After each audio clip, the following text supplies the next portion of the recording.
Hi Stampin' friends. Tonight we're going to use the Sweet Symmetry Designer Series paper. It's a 12 by 12 pack of paper, and it has a lot of kind of kitschy, kind of maybe European florals, maybe you might call it. It looks kind of folksy.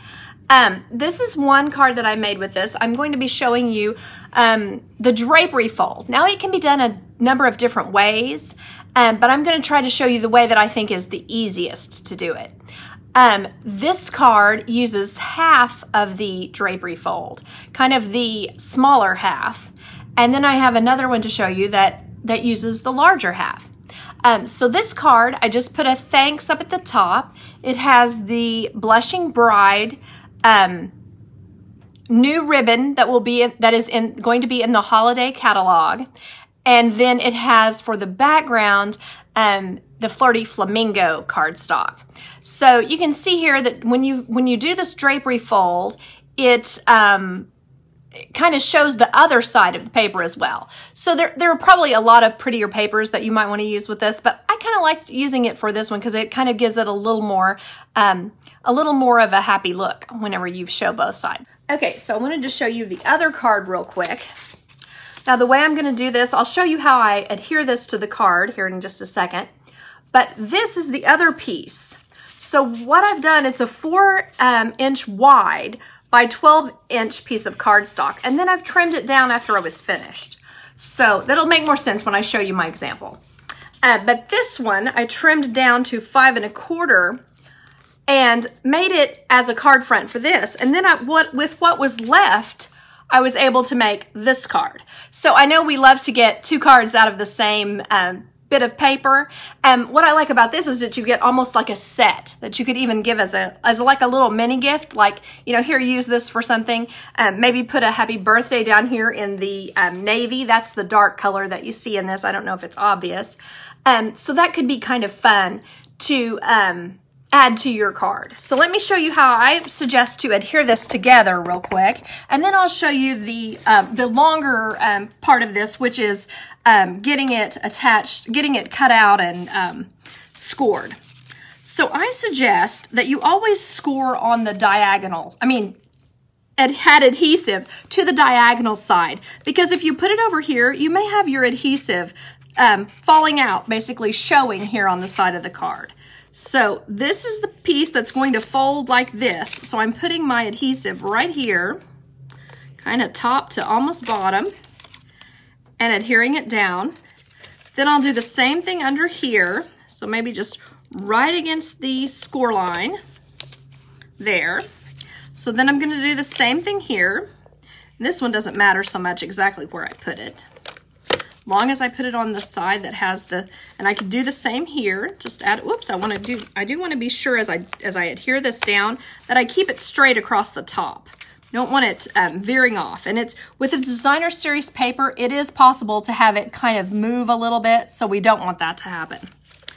So there's that. And I'm going to put adhesive right here, and then flip it over. And what this does is just keep your card front nice and flat and laying easy on there.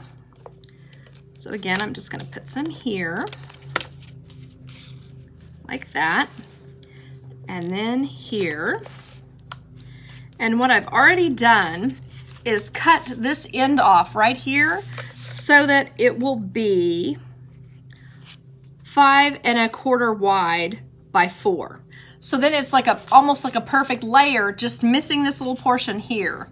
I'm planning to put some ribbon across the top, and then probably put my sentiment down here, probably a happy birthday. And so you can see that will be a pretty easy card to make. I'll have this posted on my blog in the next few days, and I'll edit this video to remove any hellos or any baubles that I make and put it on YouTube. So if you're interested in that, that's another option. Okay, so now I want to show you this. I started out with a different way of doing this. It was listed as a 12 by 4 sheet of paper, and then you scored at 1, 3, 4, 6, 7, 9, 10 after making a 1-inch mark on each side. So I don't know if you can see what I'm trying to say here, but basically it creates this type of a fold. And I sort of did it the opposite direction, but it leaves me with this kind of unusual little spot here. I wasn't a huge fan of that. So or actually I think maybe it's supposed to be like this, a big long piece here. So I wasn't super liking that because it didn't seem quite right.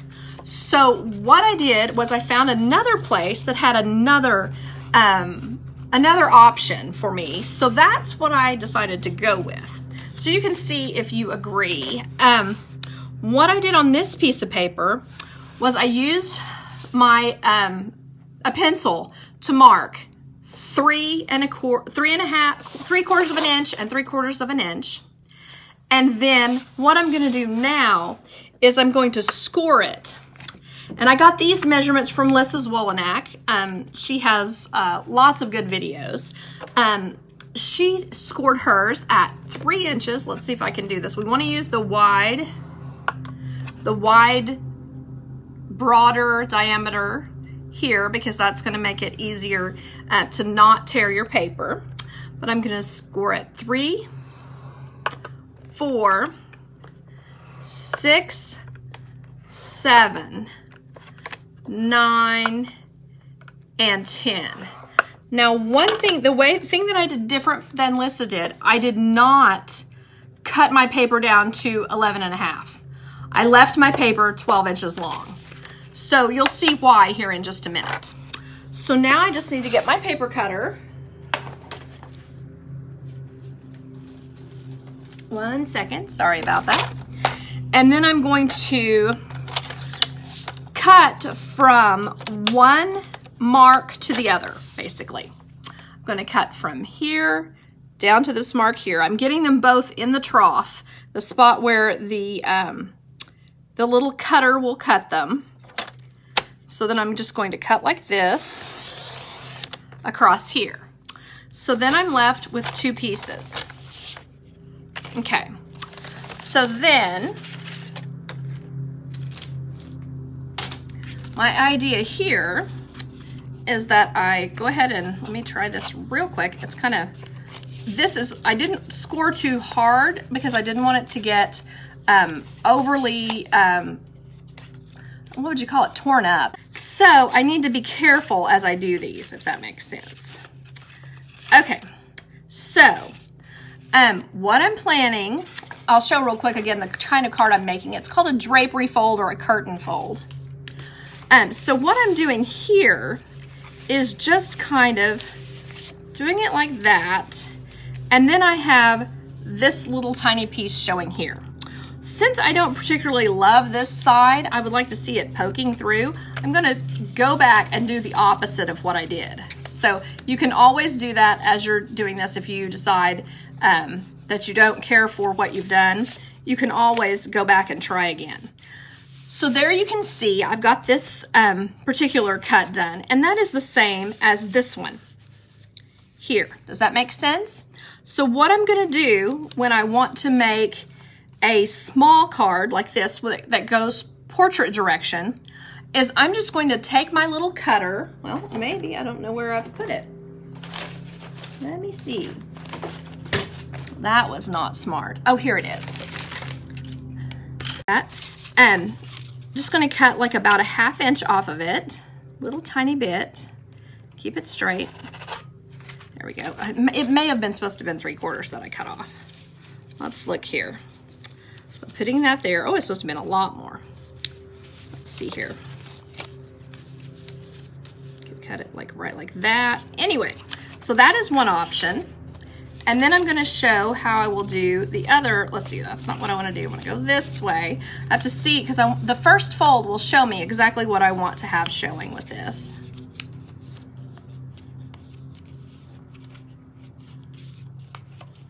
There we are. So there you can see, I might want to use this layer here, put it on some white, and just kind of have it be a layer here on my bumblebee, because that's what this is kind of supposed to be, a saffron or a bumblebee. You can see it kind of has both colors on it. So then what I would do is just adhere that here as well, and get this kind of caught up on the card. Anyway, I'll just cut this little edge off and I'll have the perfect size to put on as if it were a layer here. Or I could add under here the white. This is not the size. The size of the 4 1/4, the 4" by the 5 1/4, and that would be perfect to make a layer on this one. So then you can see on this, glad I didn't cut that again because I see now what the problem was. We could put this with this side showing if we wanted to have our curtain kind of go a different direction. Do it like this. There's a lot of options here for how you want your card to be. And this would have the little flowers going the right direction. This works so much better when you're just using some paper that is more all over, more ditzy, kind of all over the page. But I wanted to show you that this paper is usable. It's a little bit strange. It's got some unusual color combinations and some kind of bright and loud prints, but they do end up going together when you have something like this that really catches your interest, I think. So anyway, I appreciate you all watching, and I'll have these up for you to see on my blog and stuff very soon. So thank you, and bye-bye.